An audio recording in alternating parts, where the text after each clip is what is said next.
I'll start it off. The first thing I see is that there are no sightings for wind turbines in the town of Lyme.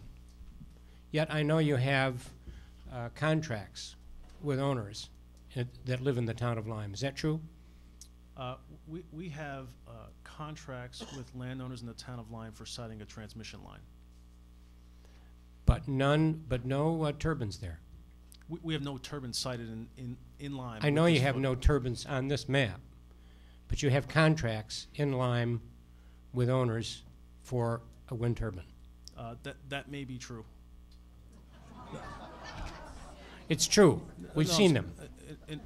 Okay. Now my question is, why are you trying to split the two towns up? We are not trying to split the two towns up.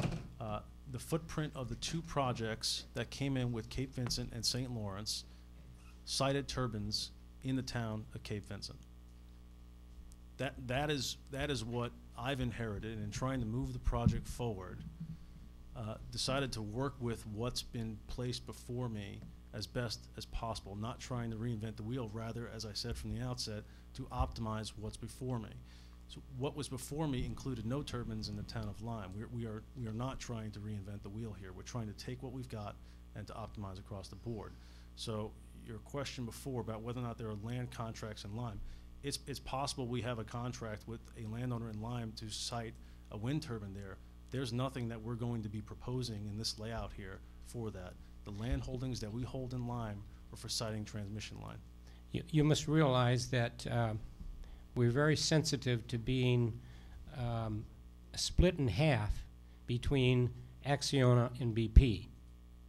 Now I see a BP trying to go get a project in Cape Vincent, and then they'll start out with Lyme.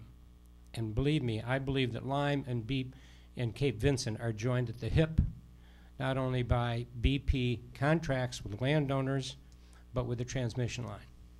Now, this was not really what I wanted to start to say, but let me read some stuff here.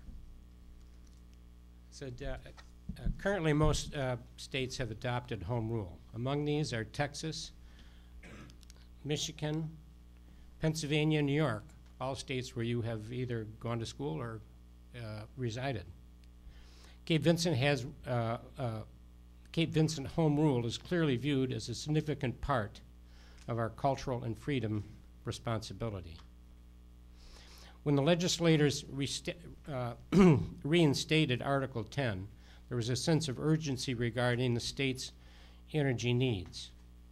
Today, with low natural gas prices getting even lower, as well as the availability of cheap hydropower from Quebec, there's no longer an emergency. Consequently, the siting board may decide not to support your request. If that happens, will you abide by our town zoning law? Again, I'd reiterate an earlier statement that we are putting together a project to pursue the Article 10 process as best.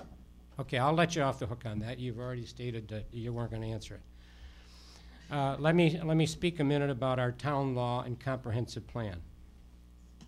Our previous zoning law was adopted in 1998. 5 years later, the town adopted a comprehensive plan. The 2003 comprehensive plan states that the town should avoid tall structures and protect the bucolic setting of the town. It's customary and logical for a zoning law to follow any support and follow and support the comprehensive plan. However, our town board at that time failed to do so. Why? My guess is because 5 out of 10 members of the town and planning board, or an immediate relative, had a signed contract with one of the wind power companies. Moreover, the conflicted board members did everything in their power to accommodate the siting of wind turbine despite the 2003 comprehensive plan. They were almost successful, but the hue and cry of the voters elected non-conflicted officers during the past few years.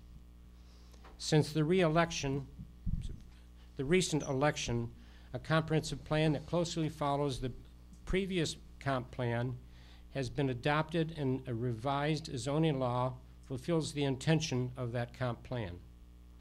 Moreover, the new zoning law is extremely fact-based and uses scientific data including sound, migration patterns of birds, land values, ice throw, and more. Lastly, you should know that many hours have been spent in developing this very forward-thinking document, and this board is completely committed to defend it. Thank you.